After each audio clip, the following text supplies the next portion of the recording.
dye of his hair. A pattern along the covered bricks becomes hers, and all the other things I know she loves. The names of birds, brown Juliet cap chicks, black tufted tits. Then along our walk, because I am surely there beside her with my unseen hand, pushing into the plaits of her then braided hair, counting each knot as if it were a rosary bead. Someone has to wash her hair, wring out the lemon water or rose petals.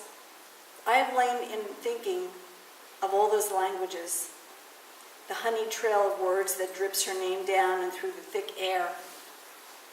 God comes first, always, or I'd fall on my knees repenting. Then the beginning of our places, ivy, I say, ah, while I wring out her length. The drapes that don't reveal or conceal, a bee that suckles, then the walk, the rose of Sharon, and patience.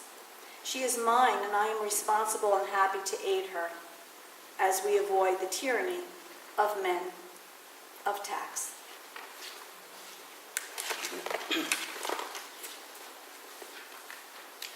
This has to do with the cycle of bookstores that run West Street in Warwick, going back quite a few years. But most specifically, this is in reference to Baby Grand books. The book Mausoleum.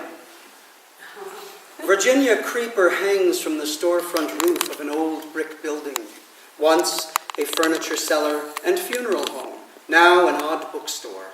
The August storms joined June and July, never allowing dry weather to host summer. Only pangs of close humidity between storms as some revolutionaries, elders and professionals gathered within for music, readings, or random silverfish perusal. In southern Orange County, ghosts are as curious as in the great city. The pale boards creak, people walking without touching the floor. They're hammering caskets together in the close basement.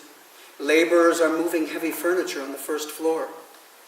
I greet the gentlemen I've never met each morning as I unlock the door, knowing that our long deceased still can change the day or be lulled by variations played on the stereo. Music from late 19th century charges the air currents, and hammering ceases below. Dancing to metaphysics, old thoughts arise, and I must examine them. This sacristy of books leads to answers, proof of consciousness carried to invisible realms.